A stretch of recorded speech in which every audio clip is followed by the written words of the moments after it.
So today we are going to start a new chapter in physics, that is machines. And before starting the chapter, we must have a look on the contents of the chapter. What are the topics which are included in this chapter? So let us have a look. What are the important topics which we are going to study in this chapter? Okay, so let us begin. So in this chapter, we are going to discuss about what are machines,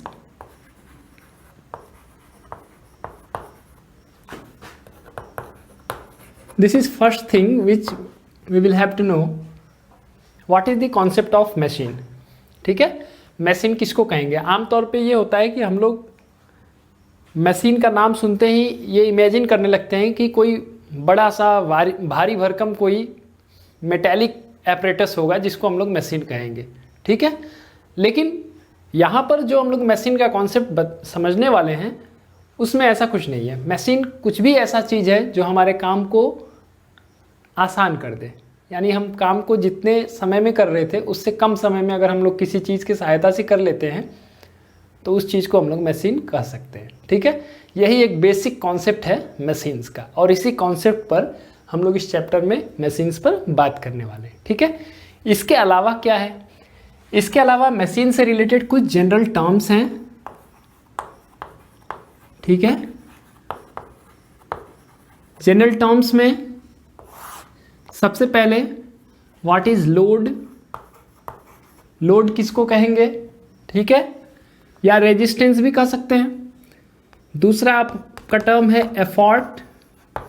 effort क्या होता है? Input, work, या simply input भी कह सकते हैं. Output work. ठीक है, मैकेनिकल एडवांटेज ऑफ मशीन्स. ठीक है, ये कॉन्सेप्ट बहुत ही इंपॉर्टेंट है, मैकेनिकल एडवांटेज.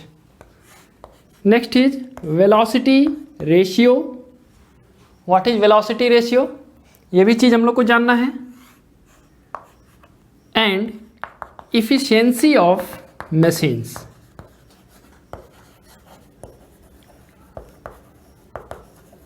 ठीक है, ये कुछ जनरल टर्म्स हैं जो मशीन के कॉन्सेप्ट को समझने के लिए हम लोग इन टर्म्स का यूज करेंगे.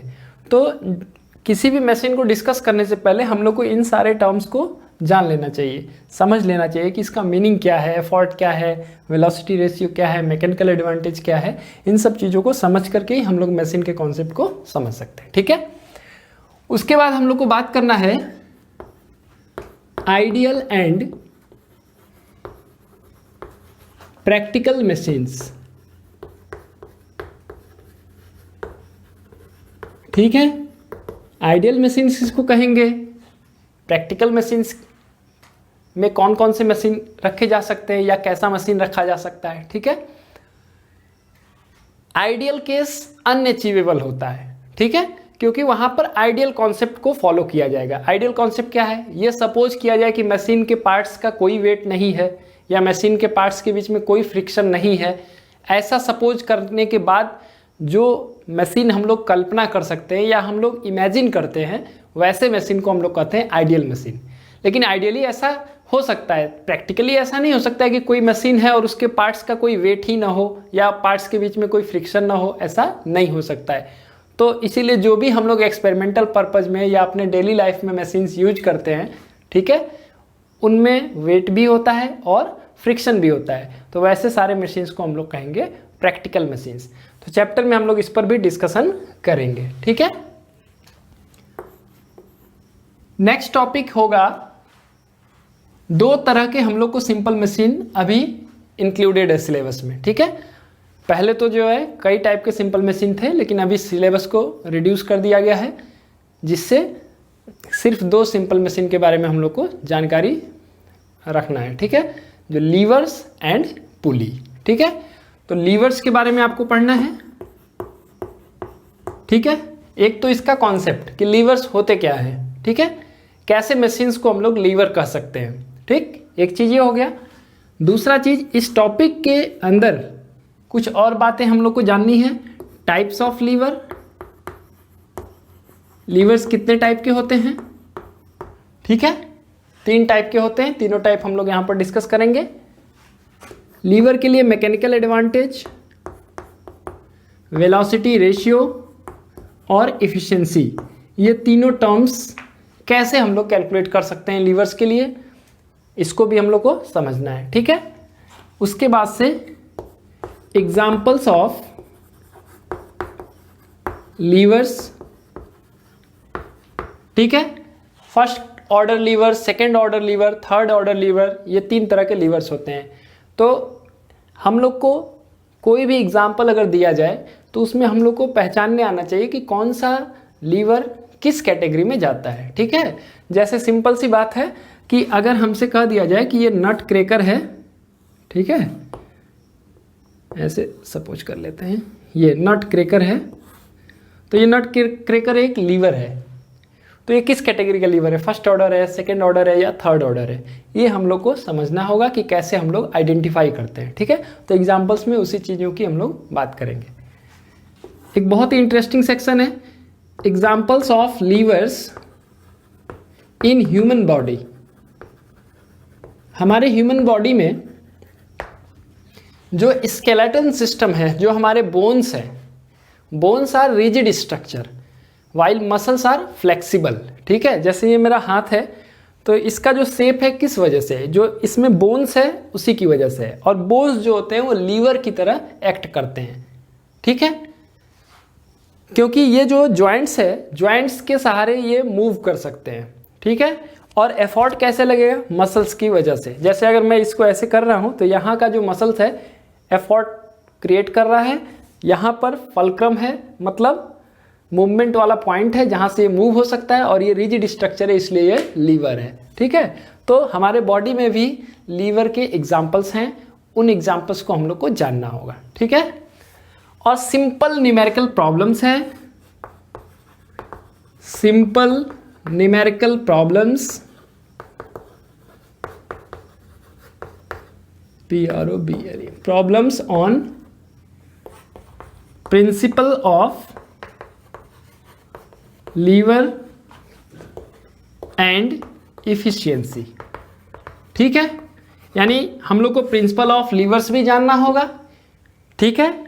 प्रिंसिपल ऑफ लीवर्स क्या होता है, ठीक है, तो ये प्रिंसिपल ऑफ मोमेंट से रिलेटेड है, जो हमने मोमेंट ऑफ फोर्स वाली टॉपिक में पिछले चैप्टर में पढ़ा है, ठीक है। तो moment of force is equal to क्या होता है, force into perpendicular distance from the axis of rotation, ठीक है। तो वही सिंपल से कॉन्सेप्ट से हम लोग प्रिंसिपल ऑफ लीवर को भी समझेंगे, और इस पर बेस्ड क्वेश्चन न्यूमेरिकल प्रॉब्लम, जो सिंपल न्यूमेरिकल प्रॉब्लम्स है, ठीक है। आप सिलेबस को अगर आप देखेंगे तो वहाँ क्लियरली मेंशन है सिंपल न्यूमेरिकल प्रॉब्लम्स, ठीक है।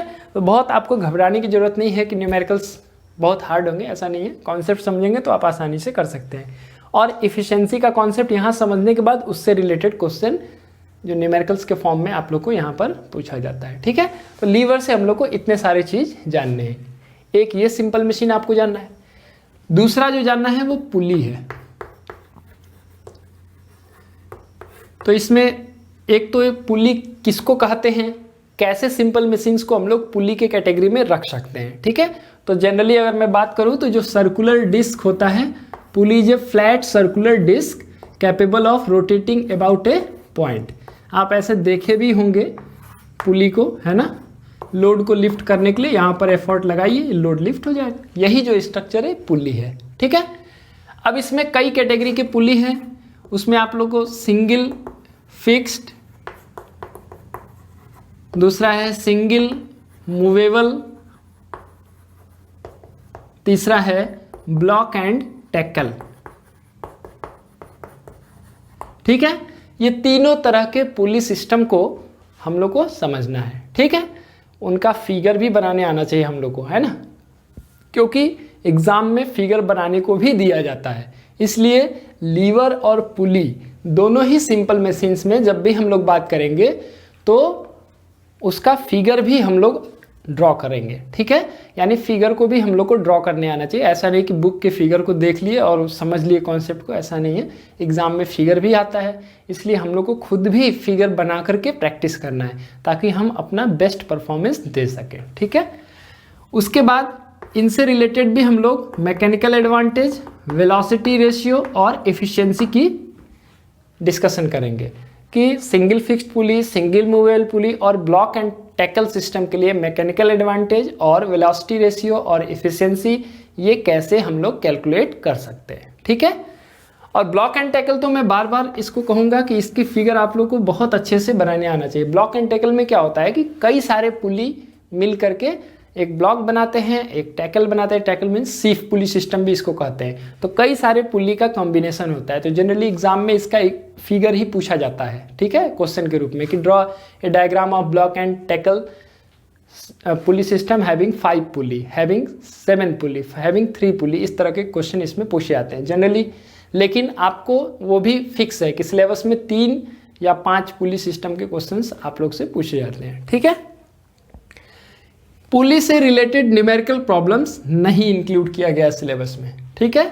यानी इस पूरे चैप्टर में जो न्यूमेरिकल्स की बात है तो सिर्फ हम लोग को लीवर से रिलेटेड ही न्यूमेरिकल्स दिए जाते हैं, ठीक है।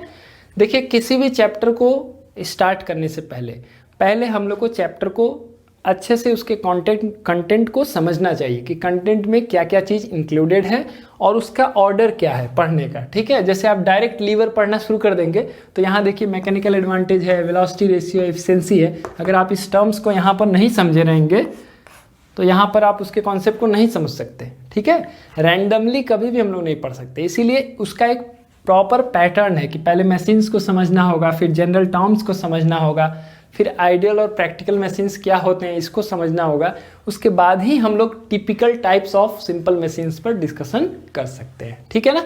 तो इसलिए हम लोग को कोई भी लेसन स्टार्ट करने से पहले उसके कंटेंट को अच्छे से समझना चाहिए और पार्टिकुलर पैटर्न को भी समझना चाहिए, ठीक है। अब देखिए यहाँ पर आ रहा है प्रिंसिपल ऑफ लीवर्स। अभी मैंने डिस्कस किया कि ये प्रिंसिपल ऑफ मोमेंट से रिलेटेड है, प्रिंसिपल ऑफ मोमेंट, ठीक है। और प्रिंसिपल ऑफ मोमेंट्स हम लोग कहाँ पढ़े हैं?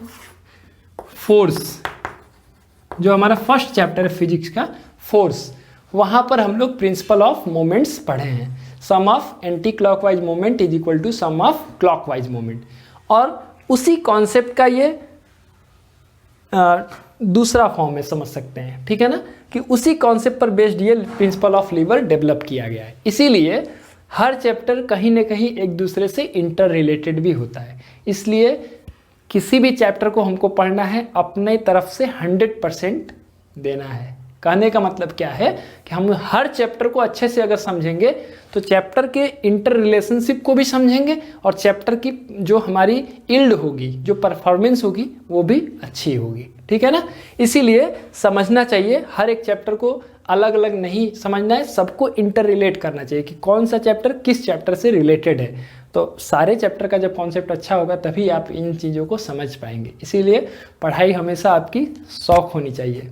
इसको हम लोग ज़बरदस्ती नहीं पढ़ सकते, ज़बरदस्ती थोप दिया जाए अगर आप हमारे ऊपर कि तुम्हें पढ़ना ही है, टारगेट दे दिया जाए तो आप नहीं पढ़ सकते। आपकी शौक होनी चाहिए, ठीक है। और ख़ास करके फिजिक्स तो और ही, ठीक है। तो चलिए हम लोग एक एक करके अब डिस्कस करते हैं कि मशीन्स क्या होते हैं, ठीक है, कैसे डिवाइस को हम लोग मशीन्स के कैटेगरी में रख सकते हैं, ठीक है। तो मशीन को अगर डिफाइन करना है तो हम कहेंगे कि जो सिंपल सा छोटा सा कोई भी डिवाइस जिससे हमारा काम आसान हो जाए, ठीक है। अब काम आसान होने का मतलब क्या है? तो काम आसान होने का मतलब ये हुआ कि मशीन आपके काम करने के समय को घटा दे। It decreases the time required to do the work, ठीक है। जैसे एक एग्जांपल देखिए, जैसे आपको अपने नेल ट्रिम करने हैं, नाखून काटने हैं, तो नाखून काटने का काम जो है ब्लेड से किया जा सकता है ना। ब्लेड भी एक सिंपल मशीन के कैटेगरी में ही आएगा। नेल कटर से भी हम लोग कर सकते हैं, और इसको जो ऐसे हम लोग तोड़ना चाहें तोड़ के करना चाहें या अपने दांतों से करें, है ना, जो कि एक ऑड प्रैक्टिस है, उसको अच्छा प्रैक्टिस नहीं कहूँगा मैं, तो काफ़ी समय भी लगेगा और रिस्क भी है। लेकिन नेल कटर से बहुत आसानी से नेल को ट्रिम कर सकते हैं।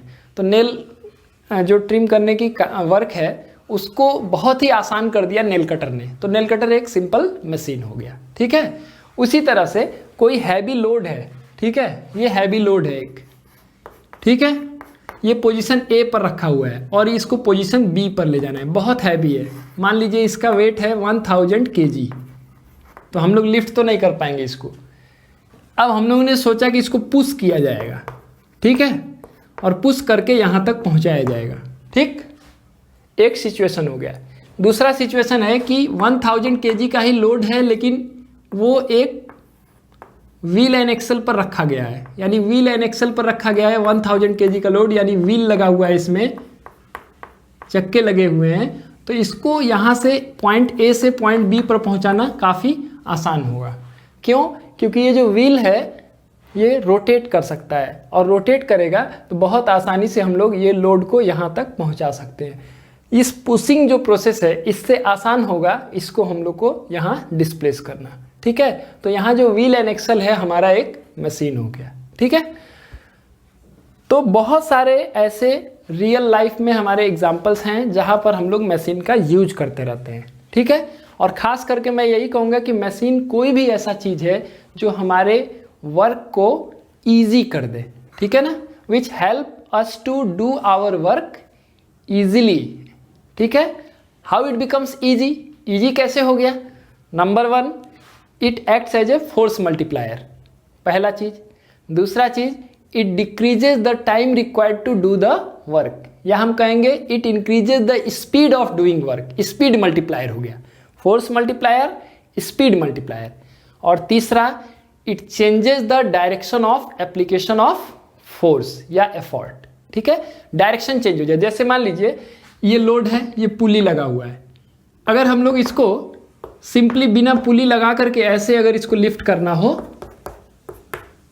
ये नीचे की तरफ इसका लोड है, लोड नीचे की तरफ काम कर रहा है, आप इसको ऊपर की तरफ ऐसे खींचना चाहते हैं तो केवल हाथ से आप फोर्स लगा सकते हैं। लेकिन ये पुली लगाने के बाद क्या, एक छोटा सा लड़का भी इसको लिफ्ट कर सकता है, क्योंकि वो पूरा इस पर लटक जाएगा, झूल जाएगा। तो झूल जाएगा तो पूरे बॉडी का वेट वो लगा सकता है। ठीक है, and it is easier to apply effort in the direction of gravity. Gravity के डायरेक्शन में फोर्स लगाना आसान है। यहाँ पर जब फोर्स लगाएंगे आप तो ग्रेविटी का डायरेक्शन नीचे की तरफ है और आप फोर्स ऊपर की तरफ लगा रहे हैं, तो ये डिफिकल्ट है। यहाँ आप जब एफर्ट लगा रहे हैं, फोर्स लगा रहे हैं, तो ग्रेविटी का भी डायरेक्शन वही है, आपके एफर्ट का भी डायरेक्शन वही है, तो ये आसान हो जाएगा, क्योंकि इसने डायरेक्शन ऑफ फोर्स जो है चेंज कर दिया, डायरेक्शन ऑफ एफर्ट।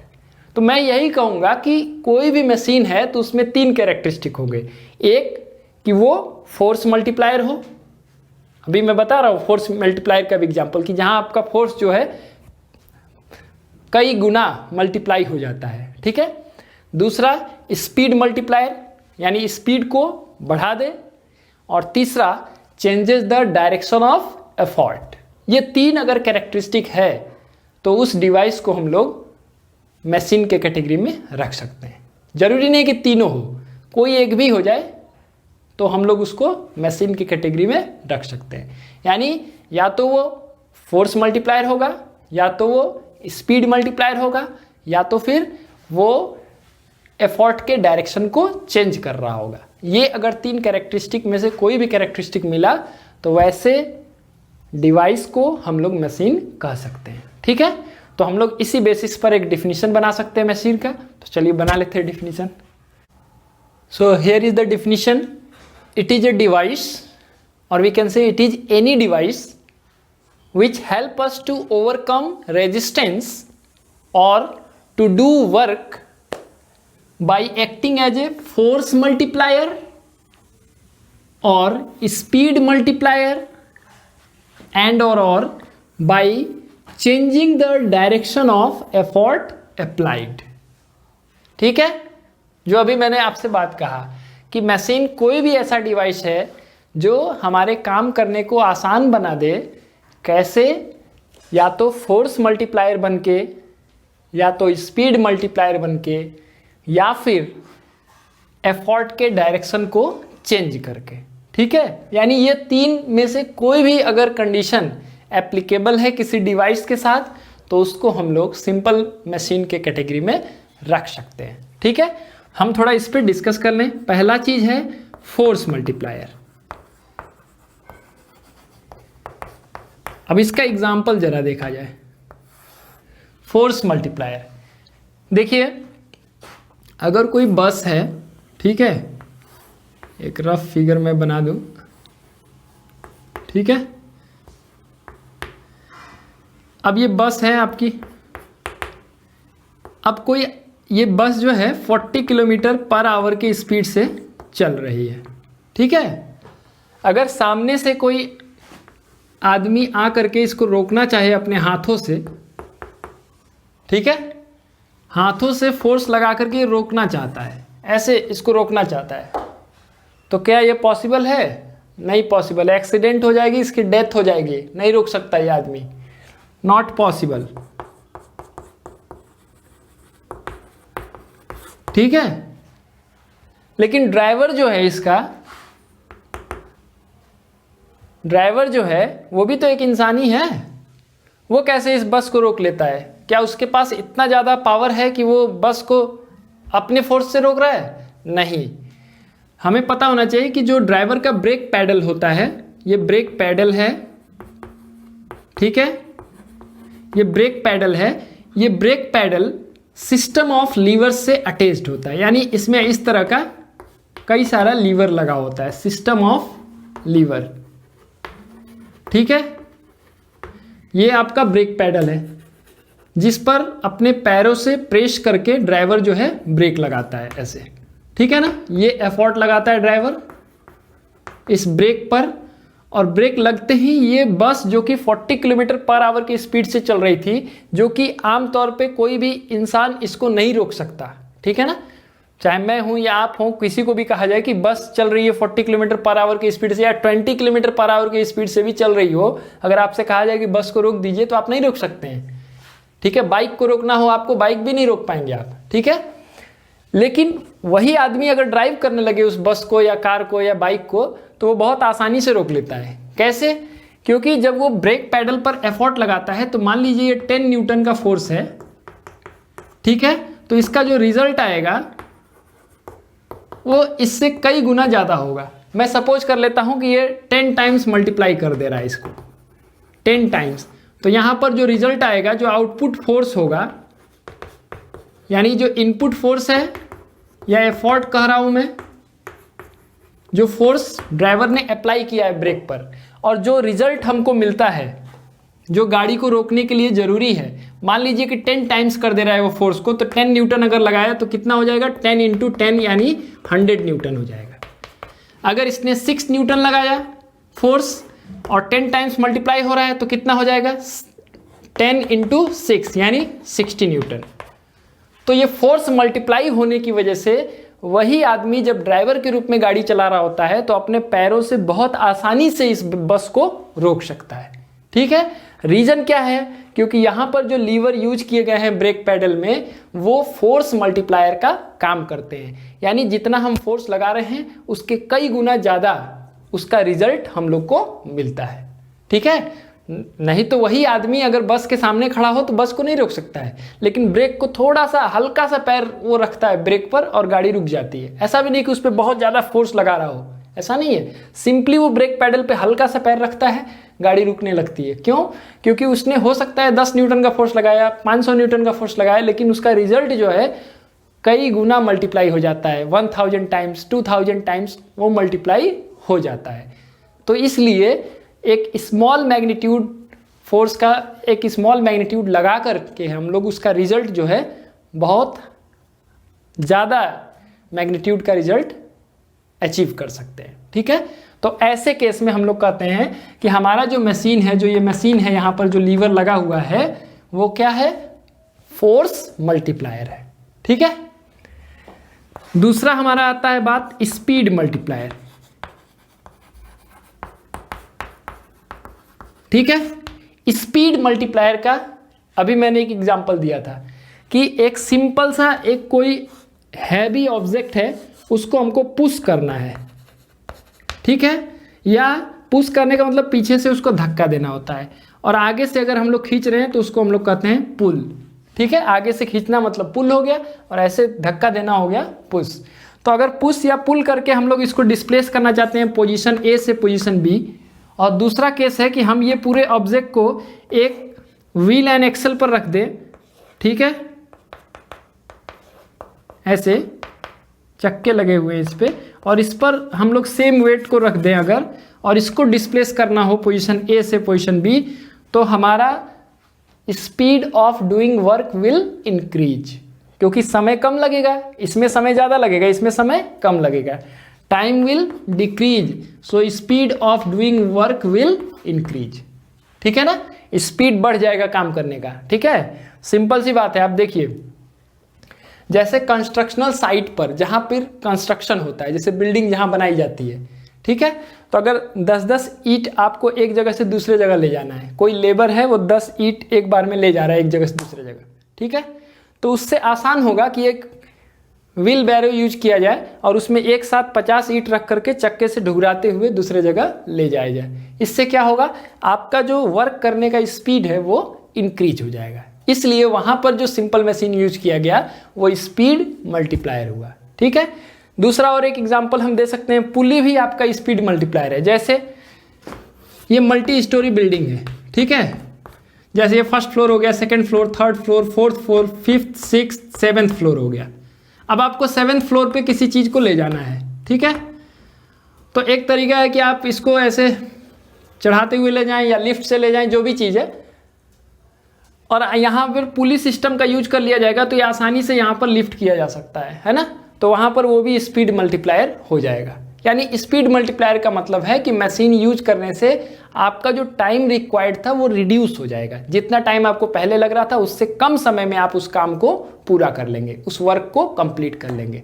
वर्क जो मैं कह रहा हूँ ये भी आप पिछले चैप्टर में पढ़े हुए हैं, वर्क पावर एनर्जी जो हमारा चैप्टर है फिजिक्स का, उसमें वर्क का कॉन्सेप्ट हमारा क्या है, वर्क इज इक्वल टू होता है force into displacement in the direction of force और in the direction of its resolved component. ये डिफिनीशन भी मैंने आपको बताया है कि force into displacement in the direction of force, this is called work, ठीक है ना। मैकेनिकल वर्क जब हम लोग बात करते हैं फिजिक्स में, कहीं पर भी मैं वर्क अगर ये कह रहा हूं तो वर्क का मतलब यही होता है force into displacement in the direction of force, ठीक है, या in the direction of its resolve component. एक और एक्सप्रेशन मैंने आपको बताया था, W is equal to FS cos theta, ठीक है। तो ये सारे टर्म्स जो है वो भी कहीं ना कहीं इस चैप्टर से रिलेटेड रहेंगे और आपको समझ आएगा क्योंकि आपने उन सारी चीज़ों को पढ़ाई है, ठीक है। तो ये स्पीड मल्टीप्लायर का कॉन्सेप्ट यही है कि अगर कोई मशीन यूज करने से हमारा टाइम रिड्यूस हो जा रहा है, कम समय में हम अगर काम को कर ले रहे हैं तो हमारा स्पीड बढ़ जाएगा, rate of doing work will increase, and therefore we say that our machine is a speed multiplier, ठीक है। और तीसरा है changes the direction of effort, ठीक है, changes the direction of effort। और इसमें एक बहुत अच्छा एग्जांपल है पुली सिस्टम का। पुली सिस्टम का एग्जांपल इसलिए मैं दे रहा हूं क्योंकि बहुत इजी एग्जांपल है ये। मान लीजिए यहाँ कोई पुली लगा दिया गया है और इससे हम लोग किसी वेट को लिफ्ट कर रहे हैं, तो देखिए अगर ये सिंपली अगर ये पुली नहीं है तो ये इस तरह सा केस होगा, सिंपली आपको ऐसे खींचना होगा इसको ऊपर की तरफ, ऐसे, अभी मैंने आपको बताया था। लेकिन अगर एक पुली लगा दिया जाए यहीं पर जिसको आप सिंपली लिफ्ट कर रहे थे यहाँ पर, जैसे मान लीजिए यही मल्टी स्टोरी बिल्डिंग है, सिंपली आपको लिफ्ट करना हो तो ऐसे खींचेंगे। हो सकता है कि आपका वेट कम है, खुद ही वेट कम है, नीचे हैवी वेट है, तो हो सकता है आप छत पर से नीचे गिर जाए और एक जो वर्क करने की जगह पर एक एक्सीडेंट हो जाए, ये भी हो सकता है, ठीक है ना, कि अगर वेट कम है इंडिविजुअल का तो बहुत हैवी वेट को नहीं लिफ्ट कर सकता है। लेकिन अगर एक पुल्ली लगा दिया जाए यहाँ पर तो वो अपने वेट से ज़्यादा लिफ्ट कर सकता है। कैसे? क्योंकि वो अपने हाथों का केवल नहीं यूज़ करेगा, वो तो पूरा लटक जाएगा, उसके ऊपर रस्सी पकड़ के वो लटक जाएगा, तो पूरे बॉडी वेट को वो यूज कर सकता है किसी भी वेट को लिफ्ट करने के लिए। एक फ़ायदा ये हुआ। दूसरा फ़ायदा ये हुआ कि पहले क्या था कि अगर ये पुली ना हो तो क्या है, ये ग्रेविटी का डायरेक्शन जो है डाउनवर्ड होता है towards the centre of earth, और ये जो डायरेक्शन लग रहा है एफर्ट का ये इसके अपोजिट है, तो ये एक दूसरे को अपोज करेंगे। लेकिन अगर एक पुली सिस्टम लगा दिया जाए और ये इस तरह से खींचा जाए नीचे की तरफ इधर, तो ग्रेविटी का भी डायरेक्शन डाउनवर्ड है और एफर्ट का भी डायरेक्शन क्या होगा, डाउनवर्ड होगा। तो डायरेक्शन चेंज करने से आपका वर्क आसानी से कंप्लीट हो जाएगा। तो यहाँ पर ये जो पुली है ये इसलिए आपको हेल्पफुल है क्योंकि it changes the direction of application of effort. ठीक है, तो यही 3 क्राइटेरिया में से कोई भी क्राइटेरिया अगर फुलफिल हो रहा है तो वैसे डिवाइस को हम लोग मशीन के कैटेगरी में रख सकते हैं। ठीक है, यही हमारा कॉन्सेप्ट है मशीन्स का। It is any device which help us to overcome resistance और to do our work by acting as a force multiplier और स्पीड मल्टीप्लायर और by changing the direction of application of effort. ठीक है, ये 3 चीज जरूर आपको डेफिनेशन में इंक्लूड करना है जब भी हम लोग मशीन को डिफाइन करते हैं। ठीक है, ओके।